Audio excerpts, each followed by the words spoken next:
90 का दशक हम कईयों के लाइफ में गोल्डन पीरियड था, जिसके साथ हमारी खूब यादें जुड़ी हुई हैं। ये वो दौर था जब पैसा कम, खुशियां ज्यादा हुआ करती थी, साधन कम लेकिन समाधान ज्यादा हुआ करते थे, रिश्तों में खटास कम, मिठास ज्यादा हुआ करती थी, पैरों में भले चप्पल नहीं थी लेकिन चेहरे पर मुस्कुराहट ज्यादा हुआ करती थी, घर पे भले ही पिता की एक पुरानी साइकिल हो लेकिन बच्चों के दिल में उसे चलाने की चाहत ज्यादा हुआ करती थी। कहते हैं कि गुजरा जमाना लौट कर नहीं आता, लेकिन हम कुछ पलों के लिए समय में पीछे जाकर उस जमाने की यादों को जरूर जी सकते हैं। और आज हम इस खास वीडियो में आपको ले चलेंगे 90 के दशक के उस दौर में, जिसे देखकर आपके बचपन की यादें ताजा हो जाएंगी, आंखों में खुशी के आंसू भर जाएंगे और दिल कहेगा वो दिन भी क्या दिन थे। तो चलिए चलते हैं इस सुहाने सफर पर। दोस्तों, आपको याद है उस वक्त माँ ईंट और मिट्टी से बने चूल्हे पर आग जलाकर खाना बनाया करती थी और शाम होते ही बच्चे खाने के इंतजार में माँ के साथ आंगन में बैठ जाते थे। चूल्हा जलाने के लिए खेत से पतली सूखी लकड़ियां तोड़कर लाई जाती थीं और जिसके घर में गाय भैंस हुआ करती थी वो उनके गोबर के उपले या थपेड़ी बनाकर उन्हें सुखाते थे और फिर चूल्हा जलाने के लिए उनका इस्तेमाल होता था। और जिसके घर गाय भैंस नहीं होती थी वो पड़ोस से या मार्केट से 1 से 2 रुपए दर्जन गोबर के उपले खरीद कर लाते थे। फिर माँ फूंक देकर चूल्हा जलाने की कोशिश करती थी और जब वो जल जाता तो बच्चों की खुशी का ठिकाना नहीं रहता। दोस्तों, आजकल शादी की बारात में दूल्हा जितनी महंगी गाड़ी में बैठता है उसका उतना ही ज्यादा भौकाल माना जाता है, लेकिन उस वक्त के दूल्हे सज धज कर घोड़ी चढ़ते थे और ढोल नगाड़ों के साथ बारात लेकर शादी करने जाते थे। दूल्हे के यार दोस्त तो मानो अपने दोस्त की शादी को एक त्योहार तरह मनाते थे और पूरे जोश से बारात में नाच गाकर शादी में 4 चांद लगा देते थे। कोई ज्यादा अमीर होता था तो कोई ढोल नगाड़ों के साथ बैंड भी बुलाता था, जिसमें बड़े से लाउड स्पीकर लगे होते थे और बैंड वाला गायक हर आवाज में एक ऐसे गाने गाता था जैसे कि बारातियों के पैर रुकने के नाम ही नहीं लेते थे।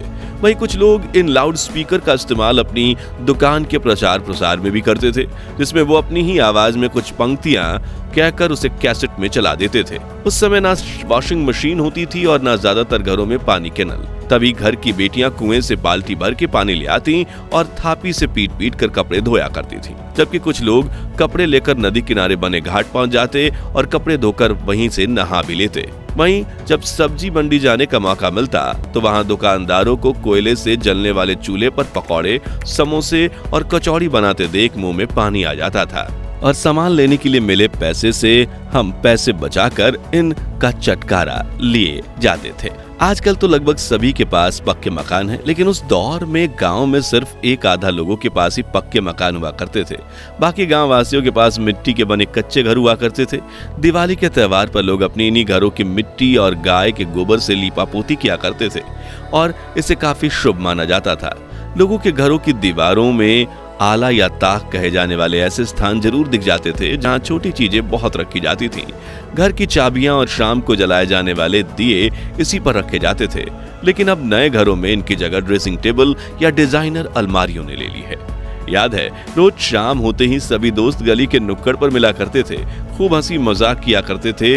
इसे लेकर किसी ने क्या खूब कहा है कि उस दौर में सहजता थी, सादगी थी, बंदगी थी। ये सोशल मीडिया प्लेटफॉर्म्स नहीं थे, तब जिंदगी थी। एक बच्चे एक दूसरे के साथ कई मजेदार खेल खेला करते, जैसे कि राजा मंत्री चोर सिपाही, चिड़िया उड़, छुपम छुपाई, इक्कल दुक्कल, गिट्टियां, अंताक्षरी, कच्चे, पकड़म पकड़ाई, गिट्टी फोड़, आंख मिचौली, लंगड़ी टांग, गिल्ली डंडा वगैरह।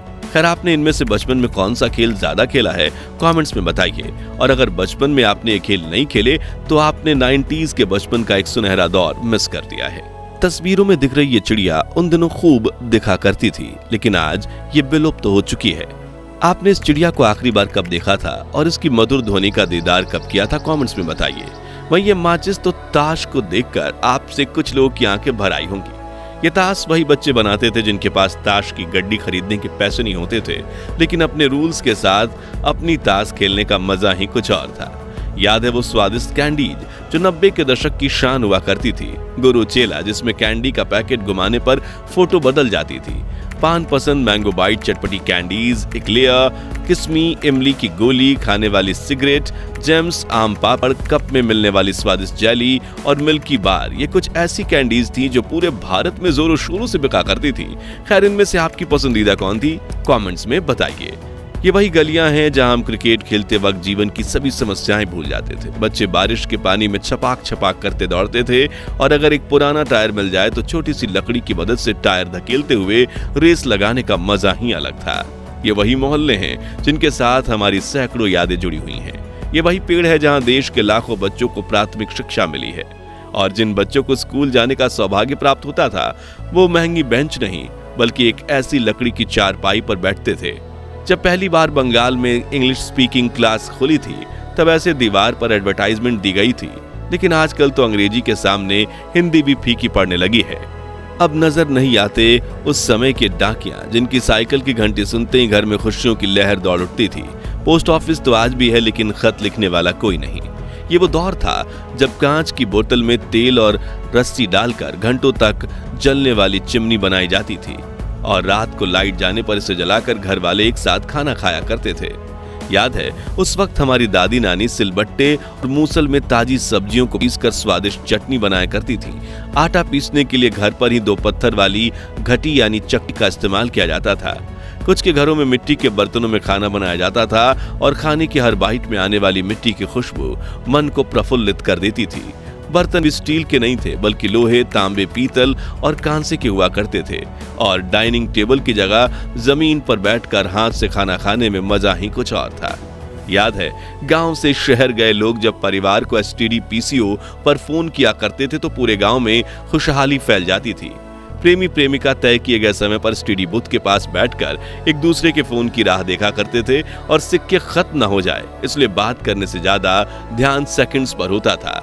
लेकिन यार, मजा बहुत आता था। दोस्तों, अगर आपका बचपन लेट 90s में बीता है तो आपने टीवी से कनेक्ट करने वाली वीडियो गेम्स जरूर खेली होगी, जिसका कैसेट में 100 से भी ज्यादा गेम्स हुआ करती थी जिन्हें हम अपने दोस्तों के साथ मिलकर खेला करते थे। कुछ शहरों में तो इन वीडियो गेम्स के साइबर कैफे भी बने होते थे।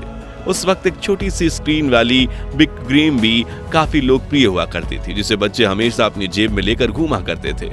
ये वही वाटर गेम तो शायद सभी ने खेली होगी, जिसमें बटन दबाकर पानी के अंदर मौजूद रिंग्स को एक जगह इकट्ठा करना होता था। दोस्तों, ये खिलौने वाले मोबाइल भी कुछ बच्चों की जान हुआ करते थे, जिसमें बटन दबाने से कुछ सेकंड्स तक गाने बजते थे। अगर आपका बचपन 90 के दशक में बीता है तो आपने टिक टिक वाले खिलौने से नहीं खेला तो आपने अपना सुनहरा बचपन मिस कर दिया। पड़ोस के दोस्त साथ एक ही छतरी के नीचे छिपकर स्कूल जाने का एक अलग ही मजा था। 90 के दशक के गोल्डन टाइम की बात करें तो ट्रेन का जिक्र ना हो ऐसा तो हो ही नहीं सकता। उस वक्त सिर्फ कुछ लोग जहाज के सफर को करते थे, इसलिए देश की 99.99% जनता के लिए दूर सफर करने के लिए ट्रेन सबसे पसंदीदा साधन हुआ करती थी। एसी वाले डब्बे तो नहीं थे, लेकिन मन में सफर करने की चाहत जरूर थी जो यात्रा को खूबसूरत बना देती थी। उस वक्त बस से सफर करने की खुशी भी कुछ कम नहीं थी। नौकरी पर जाना हो या कॉलेज, शहर में जाने के लिए बस एकमात्र सस्ता जरिया थी। सुबह सुबह बस स्टेशन पर बड़ी लाइन लगती थी और उस वक्त तो गाय बैल को भी सड़कों पर घूमने की आजादी थी। साथियों, वीडियो का अंत हुआ। हम कुछ खास पंक्तियों से इसका अंत करना चाहते हैं जो आपकी आंखों में खुशी के आंसू ला देंगे। कहते हैं कि कागज की कश्ती थी, पानी का किनारा था, खेलने की मस्ती थी, ये दिल भी आवारा था। कहाँ आ गए हम समझदारी के दलदल में, वो नादान बचपन भी कितना प्यारा था। खैर दोस्तों, हमारा वो सुनहरा बचपन तो अब लौट कर नहीं आने वाला, लेकिन हम अपनी यादों को ताजा करके कुछ पलों की खुशी का अनुभव तो जरूर कर सकते हैं। तो अब जब भी आप कमेंट सेक्शन में अपने बचपन की यादें बताइए जिन्हें याद करके आपकी आंखों में खुशी के आंसू आ जाते। और ये वीडियो अच्छा लगा हो तो इसे लाइक और शेयर करके 21,000 लाइक्स के लक्ष्य को हासिल करने में हमारी मदद कीजिए। इस सीरीज के अगले पार्ट के लिए चैनल को सब्सक्राइब करके पास वाली घंटी जरूर बजा दीजिए। धन्यवाद।